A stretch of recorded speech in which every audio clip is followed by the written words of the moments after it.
How are you?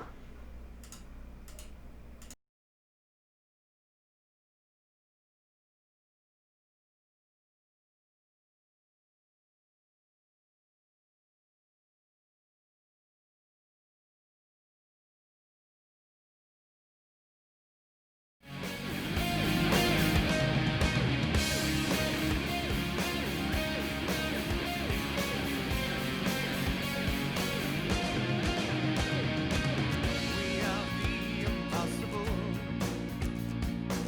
the things that should not be, caught between hell and purgatory. We are the invisible, waiting in the dark, they're in the devil's mouth. We are the untouchable, the kind they walk right through and never even have a clue. We are the polluted soul. Stop the need, let the clarity, the unwashed and the unholy. Better to rule in hell than never have a chance. Yeah, I've never been so glad to be forever damned. And we will scream, and we will cry, and we will stand against the wind and watch them rain against the night. Beware the human and his silly little game. We are the Titans, baby, we are not the same.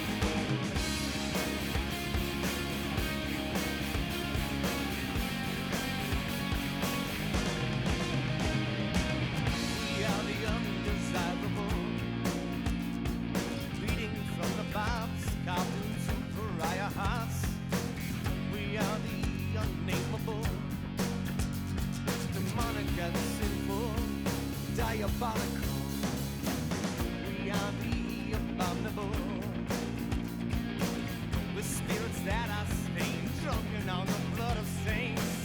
We are the wicked and the cursed, doomed in the dawn, and in trouble spawn. We are the whores of Babylon. Better to rule in hell than never have a chance. I've never been so glad to be forever damned. We will scream,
All right, Paranormal Tuesday, here we are again. This is Mike coming at you, and of course, I am joined by Miss Wendy Lynn, and we are ready to talk about paranormal stuff with you. Happy September! Yeah, It's the first day of a new month. That I feels know. good. That's crazy that it's already September. I feel like I wasn't ready for it, so it kind of just jumped at me. Yeah.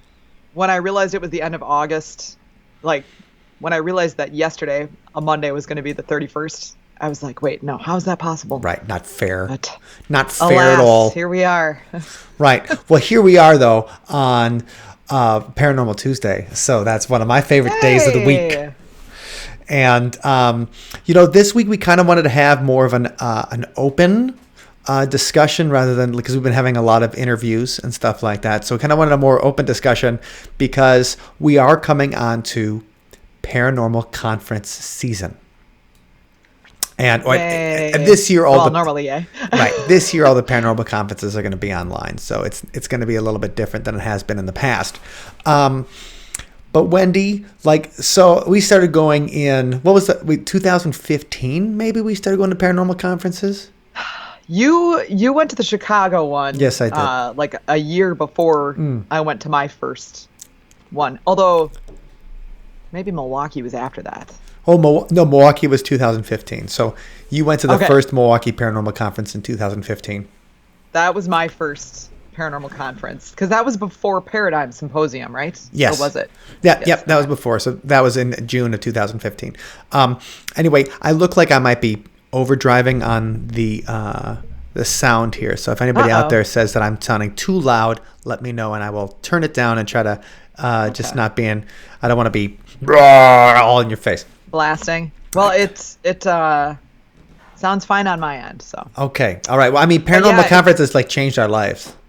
yeah, it's been kind of fun because the past few weeks, I guess bittersweet might be a better way of Yes. putting it, but my phone keeps, how it says like a year ago, 2 years ago, 3 years Right. ago. So there have been several conferences popping up, and most recently was the Michigan Paracon. So I've been getting nice memories from previous years Yes. of that conference this past week. Well, we were supposed to be playing there last weekend. Yeah. So we were supposed to do a full electric show up in Michigan at the casino and stuff, and that'd have been a lot of fun. But the thing is now, so instead of saying that this is the year that didn't happen, they talk about the year that Frankenstein was written, right? As that was the year without a summer. Right. Because of Krakatoa. Was it? Mm-hmm. Right. So Krakatoa. The volcanoes or something? Yes, because volcano erupted, there was so much ash in the air that there was hardly any kind of summer. So that was a year without a summer. So 2020, people are like, well, this is a year without a summer. This is because everybody's inside, because of the lockdown, because of the pandemic. Like, how's it going to be remembered? And I'd like to think of it, instead of it being a negative, which it's going to be a negative no matter what. Some cases, especially the people that lost their jobs and stuff, and the year of the riots or whatever it's going to be. Yeah. Bring the positive on, Mike. Bring the positive on. Okay, it can be the year. It can be the year of the reset. So it can be a year that we reset. The global pause, as they call it. Yeah, and so whatever side you stand on it, or whatever it's supposed to be, it could be a reset. So this is the world we're living in. So how can we make it positive? And so this is the idea of if paranormal conventions are going to change or be different, what are some research things that we would be interested in pursuing or learning more? Like, what would be our dream, convention and things? Because now's a chance.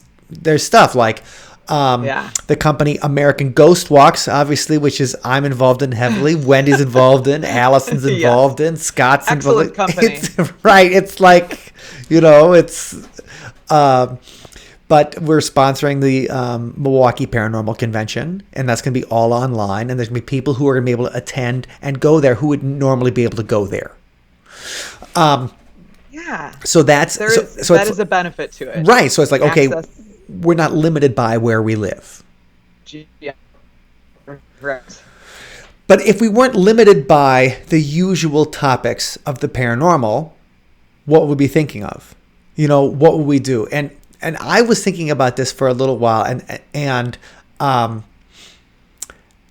because we're used to, okay, now we've seen ghost hunting on television a million times, right? We've seen they have the thermal cameras and they've seen they've got the SLS camera, which the stick, that's the stick figure camera, which I don't 100 the Xbox. yeah, Right? I don't 100% buy yet, the SLS camera, because it's a camera that's, Well, and go ahead, Brian. no, finish your thought there, and then Well, it's a camera that its whole purpose is to detect motion. So kind of like pareidolia, which pareidolia is where we look at the wall or whatever, and you see a face in the wall, where our mind is programmed to find faces all the time. Right.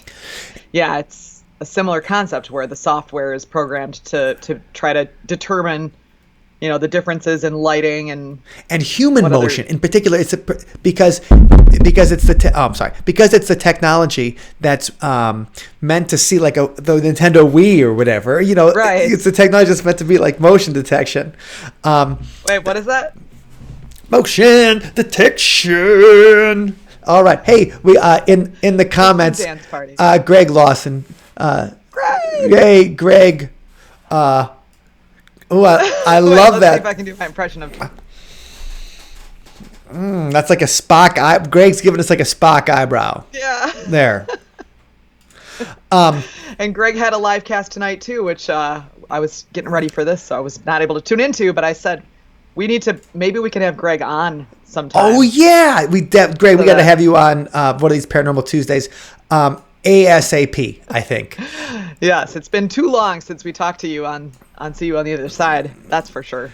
And so anyway, but we have these preconceived notions of ghost hunting, right?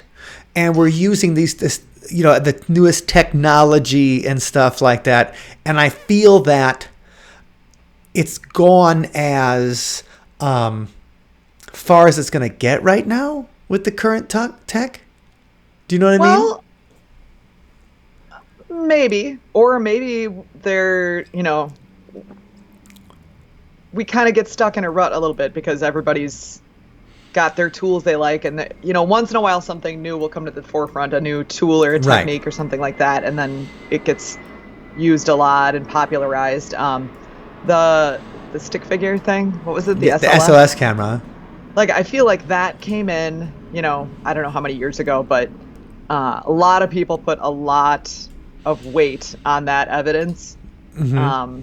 And because it's very user friendly, I mean, you see the stick figure, which is, the theory is that that's indicating a spirit of a person is there. Right. So it's a lot easier than sitting and listening to hours worth of recorded audio trying to, find an EVP or something like that. But I feel like we're kind of stuck in our rut and there isn't a lot of innovation, but there is a lot of technology that might be used in non-traditional ways to try to do more investigating. That's right. Now, I also think that I like, going back to the conference topic, ghost hunting is a really popular subject, but there's so much more to the paranormal field. And a lot of the conferences cover a good, variety of topics. But I think that's what I love, is when there's a little Bigfoot, Yes. a little ghost hunting, a little UFO action, variety pack. Right. And so, I was thinking about ghost hunting. The idea was like looking into maybe stuff that's not so technology oriented, but more in tapping into our own mind oriented. The most powerful sensor on Earth. Right. The human mind. Right. Like, what are some so that's the thing. We've outsourced the paranormal experience to being like, okay, it's not real unless it shows up on a camera. But I mean, when most people see, or most people have a paranormal experience, it's not through a camera. Because if we had it through a camera, we wouldn't be watching Paranormal caught on camera and being like, hey, most of this is bullshit. Right? Well, that's the challenge with the paranormal field, is that so much of a paranormal experience is dependent on the primary receiver, which is mind, and the through the lens of the human experience. So when you try to boil it down to just the zeros and ones that come through on a sensor, you're gonna lose something. Right. Wait, real quick, Greg did say he's like, I'm up for coming on anytime. So Greg, we'll take you up on that, and then we'll get you on. We'll follow up on this and get you on sooner rather than later. I hope so. Excellent. That'd be great. But Wendy, what you're talking about is that right, that the experience happens to the person. And I'd like to see some more investigation centered around how to sharpen your tools or whatever when your tools are your mind. Or how to, instead of saying like, okay, this person's a medium and they're going to do the talking for us, be like, well, I would like to figure out a way to get in there. People used to think that hypnosis could give you powers. Mesmerism could make people do things that they normally could not do. The one thing I know that they can do is with mesmerism, you can withstand more pain than you can without. And that was something I saw in college. In fact, and I'm sure we've talked about him on the show before, Dr. Philip Zimbardo. He's the guy behind the Stanford prison experiment. Right. So Dr. Zimbardo, he was eventually, I believe, the president of the American Psychological Association. And I had a friend that used to work for him in Washington, D.C. when he was out there. And she's like, Dr. Philip, she's like, he seems like such a nice guy. And I'm like, no, in the videos we used to watch in college in psychology class, he was like the evil guy. Like he had a goatee. Sadist. And he would do these experiments where he would hypnotize people and then make them put their hand in like an ice water. And then if you weren't hypnotized, you'd take your hand out a lot earlier than if you were hypnotized. You would leave your hand in like 3 or 4 times as long. You'd feel the damage is happening. You'd feel the same amount of pain, but you could separate yourself from the pain better. So this idea that hypnosis lets us focus our minds in ways that normally our conscious mind wouldn't do. Like I would love to see more paranormal research into that and hypnosis sessions at paranormal conventions and seeing. And that's interesting. And that leads into I don't think they talk about ESP enough. I agree. That is a topic that doesn't seem to be addressed a lot at paranormal conferences. Nobody talks about ESP. Like they talk about psychics. They talk about people that can talk to the dead, but nobody talks about like the psychic connections. Yeah.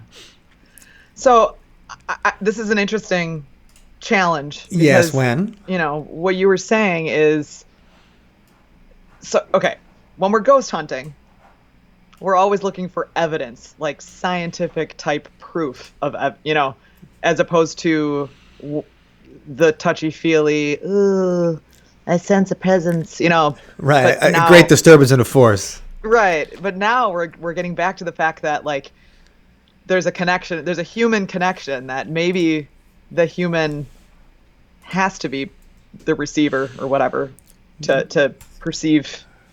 Bingo, the antenna. The activity. The antenna. So how do we is us? Right, but then how do you? That's where it's too hard to prove because people can fake stuff. Right, but the thing is, it's hard to prove anyway. I've said this a lot.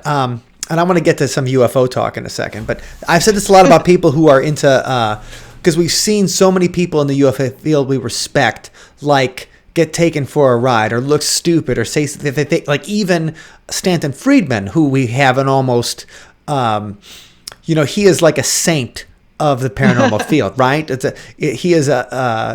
Stanton Friedman can do no wrong, Sir Stanton or Saint Stanton, but Stanton Friedman was totally in the Majestic 12. And he was trying to prove the Majestic 12 for years. And guys like Nick Redfern were like, Majestic 12 is bullshit, kind of thing.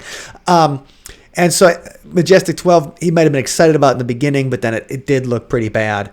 But you're like, explain that a little bit more in case sure, people aren't. The Majestic 12 are these certain kind of, like, it's these documents that showed up, I think it was the 1980s to the 1990s, but these documents showed up and they had claimed that there was a secret government cabal set up by Eisenhower to talk to the aliens and look over the alien technology. but a lot of the facts behind it didn't end up adding up. And so, but the thing is that the Stanton Friedman spends his whole life defending ufology, trying to find, trying to find the truth. And he dies and we never get disclosure. We never get confirmation. It never ends. And so to me, that feels like, like he didn't need. The thing with something like ufology is that you don't need to have everything you've ever believed in proven right. You just need one alien to show up, right? It's just one. And so that's why I think sometimes we say like, okay, we got to get this evidence. We got to get all the evidence in, and it's got to be perfect. And I'm with you. I'm with everybody on that one, because you never want to let like a lie go or somebody who's crazy represent you. But at the same time, when most people think you're a little off for believing in this stuff, or it's more looked down upon, it's less looked down upon now than it was then. The idea is like Stanton Friedman and Don Schmidt and all the Roswell guys, they only had to be proved right once. Right, yeah. And so I think that's why a lot of them sometimes grabbed onto things, Don Schmidt and the Roswell slides, Stanton Friedman and Majestic 12, to things that now don't seem that they hold up scrutiny. And so anyway, with ghost stuff, like you can look around your room and be like, oh, that's a ghost. And it may not be a ghost. But then when a Civil War soldier walks through your room and you see him, you're like, okay, well, maybe the other ones weren't ghosts, but that one is. So go ahead. But then you still don't know if it's all in your mind, Right. And that gets back to the John Tenney thing of it Correct. could be some kind of energy just tickling a synapse. Correct. And creating what you think you see as a solid, apparition. And so that's why I feel like I would like to see more emphasis put on the human side of these things, in the, like, instead of like the nuts and bolts. Because I used to be like, I want an EVP that says my name. I want the ghost to walk across. I want it to be captured on camera. So you want him to come at you, bro. Yeah, I want it to come at me, broast. But the thing is, it may not be all in your mind. It may be that it is all in your mind, and that's the whole point. Yeah, exactly. And so that's why I'd like to talk more about ESP at these things, and do more Zaner decks and do more experiments when you have a group of people who all are kind of on the same wavelength. Open to it. Let's see what we can do. Let's see if we can replicate those experiments with the ping pong balls over your eyes and stuff like that. I'm sure we've talked about this on the show before, but I mean, that was my college psychology experiment, was a remote viewing where you had two people tried to send each other a painting, like a famous painting. And then in the end, I would show people the different paintings, like a multiple choice, and they would have to pick out which ones they saw. And statistically, right, which is all the statistics we use, with the same statistics we use whenever we look at the news, and they say, statistically, if you could do 40 push-ups, you'll die when you're older than 70. Like the same kind of statistics they use in that, same kind of math we used to prove that we could remote view. In fact, when Ben, our guitar player, and I did it, we got all of them correct. Now, I don't know. That's the band connection. That's the band connection. The band brothers. We got all of the photos correct. And you put white noise in their ears, put a red light on them. Wendy, you participated in this experiment. I was one of the subjects. Ping pong, like a blindfold on, and sensory deprivation, and had another person look at a picture and think about it and try to send it to you. Mm-hmm. And we got way more than chance. We got I think it was like 40% hits on that. And it was all people that lived in the dorm and knew each other and stuff like that. So, I mean, it wasn't like random people. Yeah. But even if you can prove it's better than chance, there's something to it. Right. Well, we have talked about, running. We're at conference, like. Oops, am I frozen? You were frozen for a sec, but you're back. Hello? You're back. Oh, okay, sorry. the screen froze. So we talked about possibly next time we're at a conference in person, which would have been like now. Right. Would have been like having this at week. our See You on the Other Side booth a little experiment session that we could run, and I think we should still do that, definitely. Yeah. And I was trying to think of a way we could do an online version of it, but I feel like there's just too many people out there, you know, that would try to mess with us. Right. It's a lot easier to trust the integrity of people you're like communicating with face to face as opposed to like the internet, you know. But So, you know, but I want to do that. And the thing is, I think we have a good opportunity with because you have like Nancy Sangroni and Carlos Alvaredo from the J.B. Rhine Institute. They are looking to do more experiments. They are moving back to the Midwest, things like that. So there are going to be opportunities. We have to figure out a way to do more ESP stuff at paranormal conventions, because I think it's an untouched thing, because we're always thinking about life after death. We're always thinking about aliens. We're always thinking about Bigfoot. But don't forget about the cryptid. Yeah, right. But the Contingency. untapped potential of the human mind, and going into it. Okay, so maybe a camera is not going to pick up a ghost because maybe the mind is the antenna. If we're talking about something that's non-physical in its natural state, then why would we expect that something that can only pick up physical things would see it? And that's, again, I guess, you know, it's against things that I thought. I was like, come on, I need some pictures, I need some evidence. But the more and more I see of it, the more I want to see people do these kinds of experiments and this kind of work. That's all.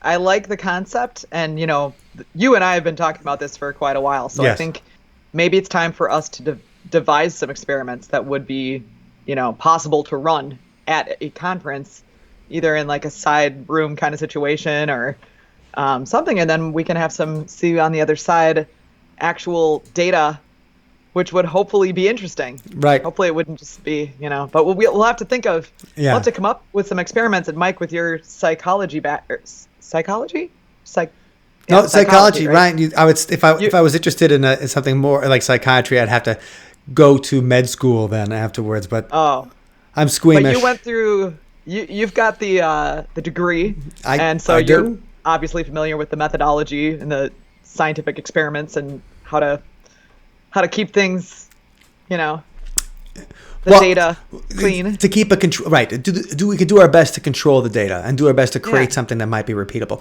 Greg's like, I agree. So Greg, we're gonna work together. We're gonna get you on the team. Oh my gosh, that'd be great. So, but you know, that's the first thing I was thinking of is like there needs to be a little bit more ESP stuff, and because I feel like ESP is a very 70s thing. You know, it even has that like 70s acronym, extrasensory perception, man. You know? Yeah, it's true. Yeah. So, and I just would like to see more of it there. You know, Wendy, what's something that you would like to see more of coming up? What is an untouched paranormal topic, you think? Well, I can't think of one that's untouched. No, but right, I know. feel but like underdeveloped. Yeah. So, Mike, we attended the Paradigm Symposium. Correct. Back, you know, several years ago. 4 years ago. Which was just an amazing experience because not only did we get to meet Travis Walton, an abductee, and actually we got to like chit chat with him at dinner and have a real conversation with the man, which I thought was a lot more meaningful than just, you know, reading a book or something like that. But anyway. Right. He doesn't seem like he's full of shit. Yeah. You know? And I really liked the thing with that conference was that it was a lot more academic than most of the other ones that we've been to. And I'm not by any means, you know, downplaying the other paranormal conferences. I think that having this serious, like, actual presentation of the scientific evidence type things made a difference. It's just different. Now I realize that doesn't appeal to everybody. Entertaining as having like TV celebrities singing show tunes and whatnot. But well, I do think there's a depth thing that But maybe that needs to be attacked here, because I think about this, and I haven't put up this. Yeah. I haven't put up the audio yet, and I was working on it so Allison, my sister, and someone who's on the show all the time, and a ghost enthusiast and everything like us, she was part of this call, or she participated in this call for the Travel Channel they talked about like the women of the paranormal, and it was like 3 different hosts. They had Amy Bruni, that Dakota Layden's sister, Chelsea Layden, and then Katrina Weidman. All, good personalities, good TV personalities. But Allison's question was, who are some of your female inspirations in the paranormal? And everybody just said Lorraine Warren. Like she's the only one. Right. And Lorraine Warren is also of questionable integrity. Right. I think. Controversial, to say the controversial integrity. And so if that's where, and I'm not saying that Amy Bruni's not a great TV personality and a good investigator. Yeah, she's great. But if that's where the influences start, then there needs to be a little bit, go into it deeper. Well, and I'm glad that your sister has kind of taken it on as a mission to educate people about the the contributions of various females to the paranormal field, way predating Lorraine Warren, like by decades, Right. Well, it's like we talk about, even if you just say not just women, you mentioned psychology. Well, William James, who is one of the founders of modern psychology, he also was one of the founders of the Parapsychological Association. The Psychical Research Society, and he was a ghost hunter. And so they didn't think scientists in the late 1800s did not find ghost hunting different than trying to understand the intricacies of the human mind, and so they had their own methods when they would go to a haunted location. Well, what were those methods? Because obviously, William James did not have a thermal camera. They didn't even have a camera. And so what did they do when they did it? And it's the fact is there's a lot, music-wise. I take this back to a guitar magazine interview I read in the 1990s. And it was, I can't remember who it was with, but he was talking about musical influences. And he goes, well, I like to listen to, he was talking about different blues artists and different jazz artists and then different more obscure rock artists who go back to the 40s and 50s and stuff. And he goes, because I find that musicians who just listen to Kiss don't make that interesting of music.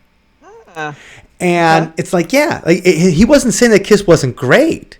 He just said that he's like Kiss is great, but if that's your only inspiration, you have to dig deeper if you want to create something new and interesting. Right. Yeah, you need to study more variety of influences in order to understand the art form and to be able to get more creative with it. Right. Oh, Scott's he's got a good point. Shout out to Sally Ryan too. That's absolutely right. That entire it's the J.B. Ryan Institute, but his wife worked just as hard as he did. And we're talking about ESP and the research they did. They were setting up the research in the 1930s. That has the best evidence for a non-material universe. So the stuff we're talking about with the ping pong balls over your eyes, I know it's funny and silly, right? The ping pong balls over his eyes, listen to white noise. But though that research that they did is the best scientific evidence for a non-material universe, for something bigger than us, for the big questions. And so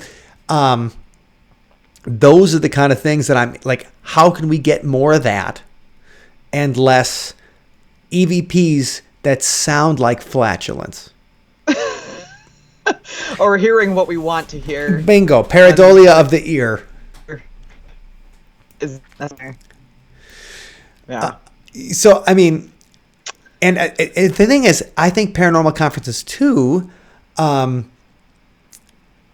going for big questions of faith, of what's out there, of The big questions. the big questions, right? This is the place where you can talk about the big questions. And one of the reasons I was thinking about this was I was thinking about something that Arthur C. Clarke said. He said there are two possibilities. One, that we are not alone in the universe. And two, that we are alone in the universe. Both are equally terrifying. Yeah. Funny. And so we talked about the Fermi equation on the podcast before, the idea that and the Drake equation and the Fermi paradox, which is if there's so many millions of other intelligent species out there in the universe, why haven't we heard them? Why haven't we gotten their radio chatter? Why haven't we gotten their TV stations? And I'd like if we're discussing the possibility of extraterrestrials, what about discussing the possibility that we're alone in the universe? And but when you say it's a big question, okay, so maybe, of course, this idea that if we're alone in the universe, fine. Maybe there might be other life forms, but they're not as evolved technologically as we are. Maybe. Right. We know that there are. I mean, right. Consider the most. The Drake equation, right? The chances of there's going to be tardigrades.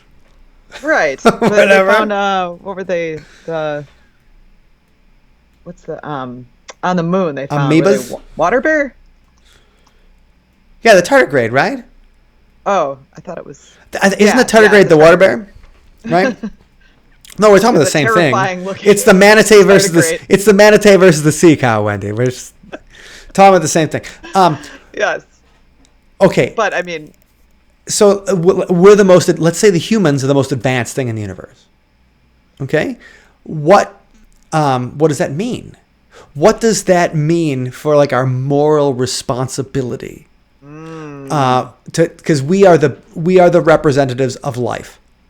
So you have this entire universe of no life, and we are the representatives. Does that not say we can't go extinct? That's a very good point. It's also it almost brings more weight to the meaning of being alive, especially as we discover the ever expanding size of the universe. Right. It's huge. So huge. So if we are the only thing here, which that's an interesting concept to think about. Right. So this idea that, okay, we're not alone. So let's just say the UFOs we see are time travelers or something like that. Or, or maybe they're just all swamp gas, that kind of thing. But this just things in our mind that our mind is, our very powerful brains are creating, or, they're great at visualizing. I mean, right. As a teenager, my imagination was out of control. As an adult, it's not that far out. But this idea, it's okay, I'd be interested in a conversation on the moral responsibility we have as a species if we are the only representatives of life in this entire universe. And that's the kind of place you can have that conversation. A paranormal convention. You wouldn't want to be out with your friends and be like, okay, this round's on me, but we're going to have to talk about this. Your friends are going to be like, shit, I got to go. And that is what it felt like at Paradigm Symposium. Right. Not to keep going back to that, but obviously you could it left tackle an impression on me because I felt like we were having conversations that were much more atypical to what you would have at a normal event. Right. And so, but it's challenging those ideas and those thoughts. And so looking for different kinds of things we'd like to explore. Something else I don't think it's explored enough? Lucid dreaming. The dream time. That's something, not everybody's psychic. So if I hear a psychic again tell me how they can just see dead people, great. And I'm not saying that people aren't mediums or whatever and they can't talk to the dead. I can't. So it's hard. And we have seen some great presentations. Yes, on that topic very that entertaining. Were very compelling. And I know people that believe because I have not yet had an experience with a medium where I'm like, whoo, I've had a couple of weird things, but no like clenchers. I know that my sister's had. I know that our friend Lisa, who runs the Madison Ghost Walk, she has had experiences with mediums. MJ Dixon, actually, specifically, she's the real deal. Like, everybody believes in her. That's awesome. I have not yet had an experience with a medium like that. So, that I have a lot of friends that are trustworthy psychic mediums, you know? So I like the idea. I'm not going to poop it. I like the idea, though. Sorry, internet delay. I was like, what? But I was just thinking about, okay, what's something we all do? We all dream. We all spend time in dreams. And how can we help? Like, a lot of people have nightmares, especially if you read like the paranormal groups on Reddit. Everybody has nightmares all the time. Like, I have nightmares. I used to have nightmares like 2 or 3 times a week. And now I really have nightmares fairly seldom. I just jinxed myself tonight. As soon as I close my eyes, the devil will be there. However, though, so like, let's say, you just go, like, Stephen LeBerge is this guy. He was in Hawaii for a long time. I don't know where he is now. He wrote a book on lucid dreams. It's in my... Oh, it's actually in the other shelf. It's on the shelf across the way. But his book on lucid dreaming is like the only handbook that a actual researcher into lucid dreaming developed for helping people have lucid dreams. And I feel like that's an untouched... Like, that was the second episode of our podcast, wasn't it? With, like, Making the Deal with the Devil was the first one, and lucid dreaming was like number 2. And so, like... early one. Like, we've been thinking about it, right? So having a session where you give people, like, how can you have a lucid dream? Like, how can you use that time better? How can you fight nightmares? How can you use your subconscious to make your life better? Well, and I mean, taking a step further, most of these conferences are expand over several days. So you could have a homework assignment for the first and second nights of the conference to try something and then report back and follow up on it. That'd be fun. It would be. And Lloyd Auerbach, he's somebody that, his book, ESP Hauntings and Poltergeists, was just my favorite. But Lloyd even talks about having, like, out-of-body experiences and sharing them and dreams where he's seen things that he couldn't possibly see. And so you're like, okay, Lloyd's a guy I trust on those kind of things. At least he's a scientifically minded person. And so what kind of experiment could everybody do together to be like, okay, let's all meet in the dreamscape tonight? I mean, give everybody the address. The address of the club. Yeah. Greg says, thought I said hi, and it appears I didn't. I didn't. So hi, everyone. Lucid Dreams. Hi on the post that I put. Oh, right on. Hi, Lucid Greg. Dreams. Right on, Greg. Not everything shows up in the... on the actual see on the other side. Depending on where you see the thing. So we're cross-posting videos. So if you see us on Sunspot, hello. If you see us on the American Ghost Walks page, hello. We're on the See on the Other Side page tonight, so that's where we're seeing the comments, and that's where we can add them. But we do care about you and your viewership. All of you. And hi to Dana also, who said hello earlier. Oh, hi. So I think that, and I think ESP and dreams are just in telepathy and these kind of things, and even showing people the research behind it, or a presentation about, like, what is the Zehner deck? What was Bill Murray doing in the beginning of Ghostbusters? And what is the significance of it? Because it is real. It's funny that I say that, when I did my psychology experiment in college, it was with the remote viewing and using that, they call it the Gansfeld, the whole field procedure, German for Gans, everything, Feld, field, the whole field, because the idea was that your entire senses are taken up, so that you're not getting anything besides white noise. You're not getting any vision. Inputs from anything. Right. The inputs are all off. So you have to rely on what's in your head, the Gansfeld procedure. And that what reliably has beat chance in statistical experiments. And so, but that comes from some of the original, the Zener deck, which is those 5 symbols, the wavy lines, the star, the circle, and then one person looks at it and the other person tries to predict it. I made my own Zener deck in 5th grade for an experiment we ran. And the funny thing is I did it again with Ben. And we got 21 out of 25 cards correct. Oh man, we have to run another one with you and Ben. Yeah. Like now. We're very close in physical, but 21 out of 25 cards correct. That's amazing. Right. And so I forgot about that until we did the psychology experiment. We got 4 out of 4 things correct on that. And I mean, I don't know. It may have been, there's a multitude of factors, but something we had a non-physical communication. And so that to me is, I would love to see if all these people who have on the same vibe, man, what could they do? Okay. People coming in saying hi. Michael Rorvit, first time listening / watching. Interesting stuff. Thank you, Michael. Hope you're having a nice night. Thank you. Cheers. Yeah, the guys from Utterly Insane Productions from the Insane Asylum. They're more South Central Wisconsin guys. Thanks for tuning in. Yeah. And then, Mark, one of our Patreons. Mark, woo! He's all over the screen now. What's all up, right. Mark? Read a cool book by Steven Pinker called How the Mind Works. Not paranormal, but right down the alley you're talking about. A lot of paranormal can boil down to your brain. That's so very true. I think that is faux show.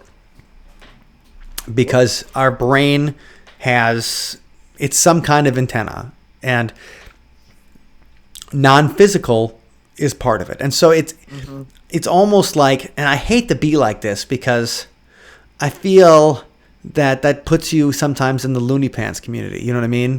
When you're saying like, it's just all about you. It's all in your heart, man. Or whatever, right? You're like, come on. Like, is it really all in your heart? I mean, isn't that what gives Richard Dawkins the strength, or all the atheists their way to just be like, yeah, look, it's all sunshine and rainbow for these stinky hippies. Scott Marcus, on the Zener deck, odds, guessing 20 out of 25 has a probability of about 1 in 5 billion. What? So considering we did that in 1988, that would have been 1 in 5 billion would have been the entire population of the planet. So we got struck by lightning that particular day we did it. Special. I don't know. I was young and I believed in ESP, so I was like, I just got an ESP with Ben. He's the guy that lives down the street. But that was the funny thing. It's looking at those possibilities though. I feel other kinds of topics that deserve to get their due, and I think they finally are getting their due. Fairies. I think people are. It's one of your favorites. Well, because you know why it's one of my favorites? Because I thought it was bullshit for so long. Because when people talk about, like, first of all, I grew up on the Sir Arthur Conan Doyle. Believing in fairies, and so you'd read about Sir Arthur Conan Doyle, and he'd be like, "Oh, he was a sucker for mediums. He was a sucker for that girl that shot ectoplasm out of her coochie that we talked about on the show. He was a sucker for all that stuff, and then he believed in those fairy-like printouts that those girls, the little fakes, the Cottingley fairies, Cottingley fairies, and so then there's that idea." But the idea that there's a consciousness in nature, and it may not be Tinkerbell. Yeah. Now I'm interested in it. What is the consciousness of nature, and how does it represent? And I think that people, they don't talk it. And another thing that I think goes hand in hand with fairies is hallucinogenics. And one of the reasons I'm saying that is because someone we've had on the show, Dr. Jack Hunter, he talked about his experience of seeing like a goblin when he was under hallucinogenics. And that's also something that has been part of that entire ayahuasca, LSD, psilocybin experience. People talk about seeing the machinery elves that are running, there's something behind the scenes. There's a representation of consciousness that people see that they don't see unless they completely disassociate from their personality. And so I think fairies are down that realm. And it's not just going to be like, this magical fairy granted me some wishes. It's going to be like, Well, okay, what's it going to be like when? oh, this is not on the topic of hallucinogenics, but it is back to the nature and elementals kind of topic. Something that I recently heard about was that, and we often bring up the question, a lot of people bring up the question, why has Bigfoot never been captured on a trail cam? Right. But I was talking to someone and they brought to my attention something that I hadn't heard before, which was that people with trail cams were finding frames where like a tree would be missing. Oh, yes. Yeah. Like, what's up with that? Okay, so maybe the trail cam is there to try to catch Bigfoot, but instead they go through the footage and it's like, you're looking at just basically a static image of giant trees, and then in one of the frames, like one of the trees right in the middle is just gone. Absent. Yeah.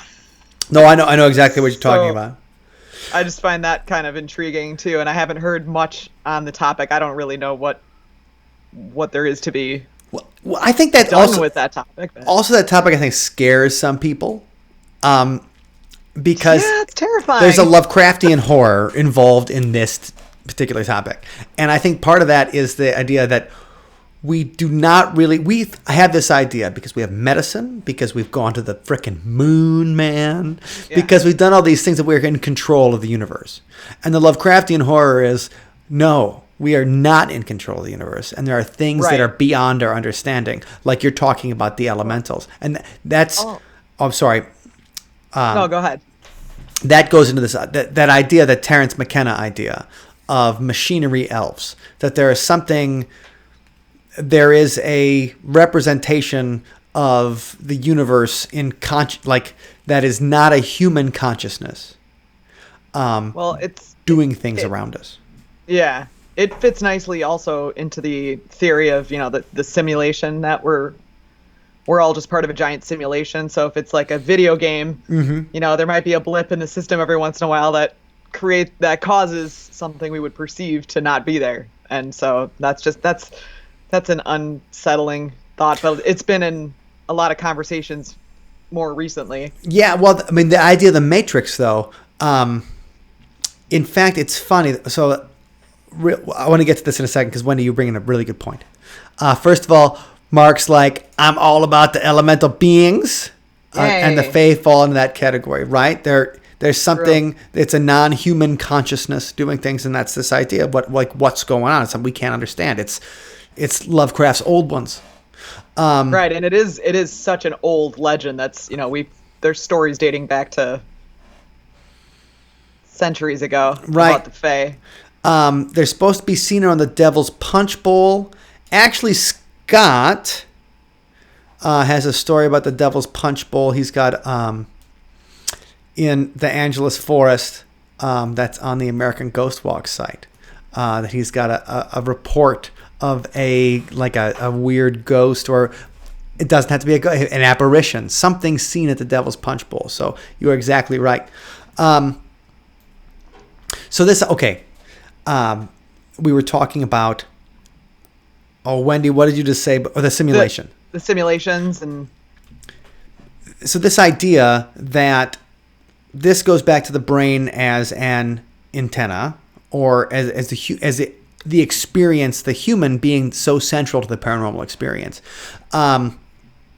There's a book that they show in The Matrix by a philosopher, like a postmodern philosopher.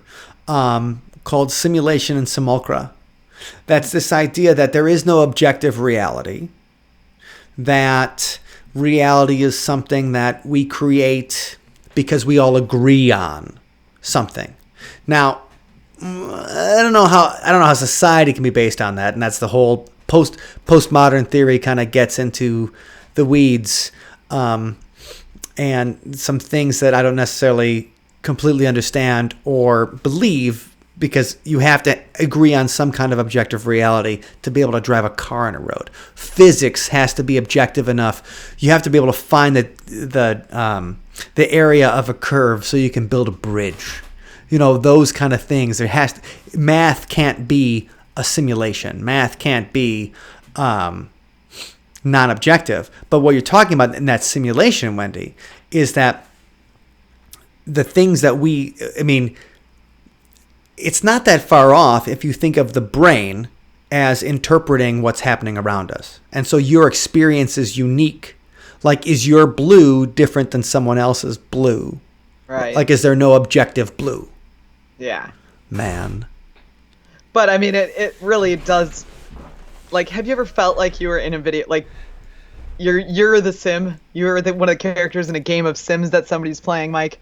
Yes. Because I've had that thought before, where things just, like, when a bunch of weird coincidences happen, or there's just some strange roadblocks comes in, and I'm like, okay, all right, who just plopped that down on me, like, just to see what I would do? There's been several times where I don't know what it is. It feels like certain things I don't want to say the word magical, but it feels like what's happening around you is Not random? set up, not random. Yeah, like, there was one trip we took to California that was like that, where we were out there in like 2013, and we were out there we played and we hung around. We went to the ASCAP Expo and we did a bunch of stuff. But while we were out there, like, just a bunch of random things happened that I was like, there was too many things close together in that trip. I'm like, that's weird. When my wife and I went to Europe for a month or whatever, it was only this particular time we were in Ireland, everything seemed like set up. And I ended up having like 2 or 3 what I think of as paranormal experiences where I was like, what's going on here? Like, it just felt like, I bet something's going to happen today. And why? Just I believe in it. And I've had several, like, kind of like maybe a week in a row where everything seems to line up in a certain way, where I don't want to say magical is the term, but magical is the feeling. And so that makes me feel like, okay, it's my week in the simulation. It's, everyone's watching you. It's right. It's Mike TV. Because remember, I don't know about you, but I used to play a decent amount of The Sims. I loved that game. I'd never played it, but of course I'm familiar. Yeah, and you're helping your little characters build their house, and you're like, I wonder what they'll do if I just drop like a gorilla in right here. Just because you're kind of like playing God and just randomly throwing things into their, and they carry about, and then you watch them go and like look at the gorilla weird and right. But yeah, when things out of the ordinary occur in my life, sometimes I just go like, all right, what is that? Like, what are you doing now? What do you got? And it's not when it's like one thing that happens. It's when like 4 or 5 things in a row, and you're like, what's going on here? Like, all of a sudden your life is the plot of a film for like, and it lasts for a few days or something. And you're like, how did that happen? Or what's waiting for me today? Yeah. And that, I think, those kind of things that make me feel like, okay, that's a simulation right there. Because how can those synchronicities, as Greg's like, how can those synchronicities occur, right? How can there be so many at the same time? And that's the question. Exploring some of those things are things I'd like to see, going a little bit deeper than, here's what I found on my SLS camera. I found a couple of stick figures doing it, which we've had people tell us that, and I think that was Wendy's first ghost hunt, and I was like, oh. I'm like, oh yeah. I'm like, oh, she doesn't think this is what it all is. Okay, but we're gonna do some music, and we're gonna come back, and we're gonna finish up. But we're having a great time talking, and yeah, it's kind of like Open Line Friday. it is Open Line Fridays with you guys. And this so I was just talking about that our buddy Scott Marcus. He had that story from the Devil's Punch Bowl. But he also had done some video of Sunspot Acoustic a couple years ago when we were playing on Make Music Day, which is on the solstice. And so he got some video, and he just the summer solstice, and he just unearthed it, and it's Wendy and I playing our song about Art Bell that we wrote and so we were playing this song a month after Art Bell died.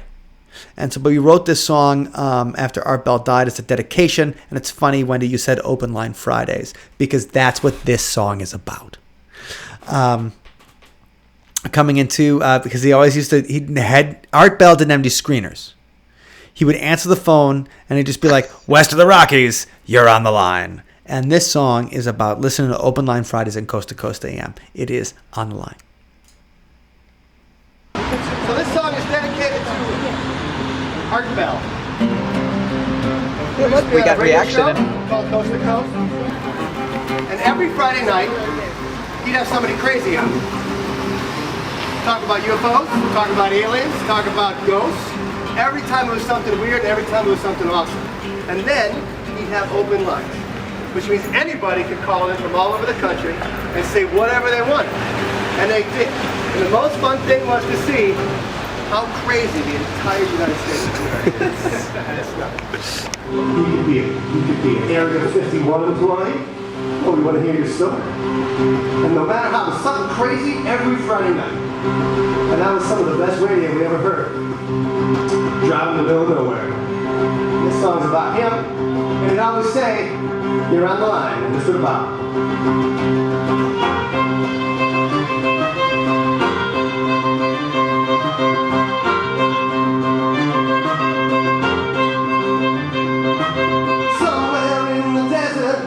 A lonely trailer stands, and the wizard of the air sits there with a microphone in his hand.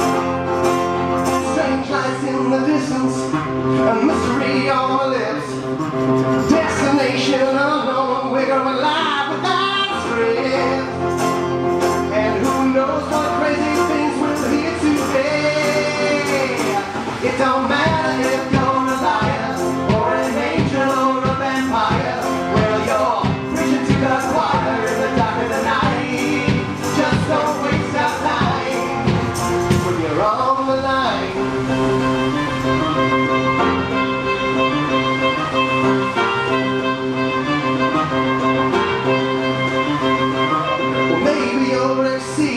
Maybe you worked at 51.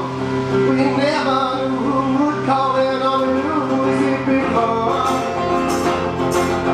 Somewhere in the distance, there's still a voice called through the night. And when the clock strikes 12, you can almost hear West of the Rockies, you're on the line. And who knows what crazy things we'll hear today. It don't matter if you're a liar, or an angel, or a vampire. Well, you're preaching to the choir in the dark of the night. And it don't matter if you're a liar, or an angel, or a vampire. Well, you're preaching to the choir in the dark of the night.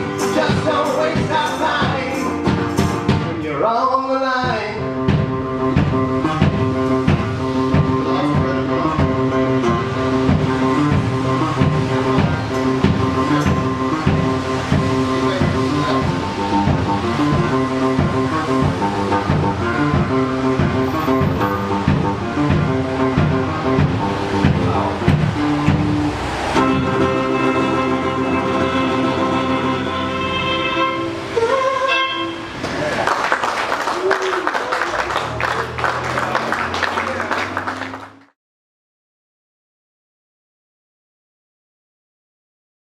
Thank you very much, Scott, for putting that together for us. So That was really nice. What a great job of splicing that together. I was going to say. My violin switch between electric and acoustic. Yes. Just a quote from the watch party. My cousin Kevin says, "What if our favorite colors are the exact same color and we have different names for it?" Could very well be. Right. That's exactly what I was thinking. It's this idea. Yeah. I think we talked about it in the podcast before. So back in 2,000 years ago, the Greeks talked about the wine dark sea. Now, when you're out in the sea, does it look purple to you? This idea that blue kind of came into existence later. That color showed up at a certain. This is all the kind of stuff people talk about the simulation. They talk about subjective reality. Although maybe their wine was just more blue. It could be bluish. Could have been bluish wine. That is true, and that is true. Okay, if you guys like any of the stuff we're talking about tonight, please check out patreon.com/sunspotmusic. That is last night we just did a Patreon hangout where we talked with everybody, and that was a lot of fun. Let me try to get it up here. Boop. There we go.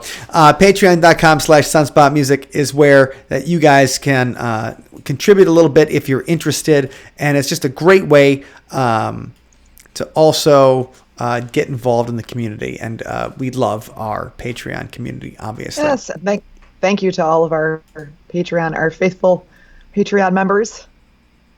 Love having y'all in the family. Yes, and so if you guys have more ideas about paranormal conventions or anything like that, I mean, the Milwaukee Paracon this year is free and it's completely online, and so come in if you have an idea or something. Like, we're finishing up basically the presenters and stuff, but all the ideas are welcome. If somebody's got somebody else they want to bring or talk about or host a session, let us know. Wendy and I will be talking about ghost stories. Also on October 9th, we'll be playing a special Sunspot Paranormal set that everybody will be able to watch if they're signed up for the convention. And everything's it's free. What do you got to lose? Right. What else are you doing?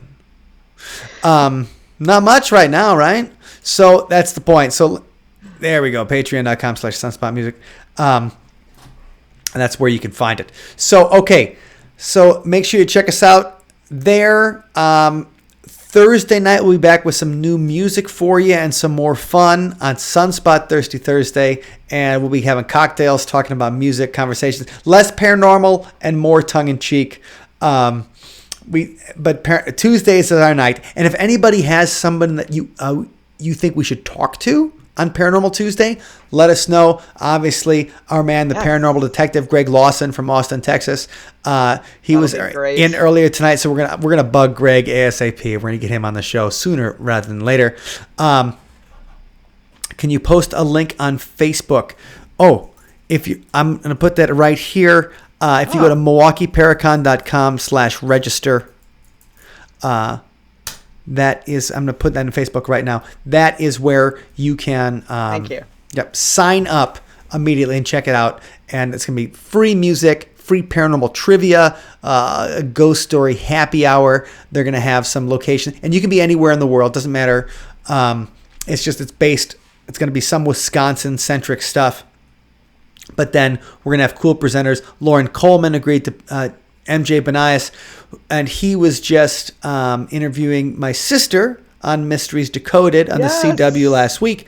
The only actual parapsychologist I know, beyond Nancy Zingroni, who mostly deals with ESP stuff, but Brandon Masulo, who went to the Kessler Parapsychology Institute in Glasgow. He didn't get a Glasgow, Eddie. He went to Edinburgh, and he's an actual psychologist that also is into ghosts. He's got a book called The Ghost Theories. He's going to be there and going to be talking about like what a real parapsychologist does, and the real kind of research, and plus the regular stuff. So everybody, I want you guys to check it out. That's in the chat. You can find it, and then you can find Wendy and I at patreon.com/sunspotmusic, where you're going to get a chance to get some cool stuff for contributing.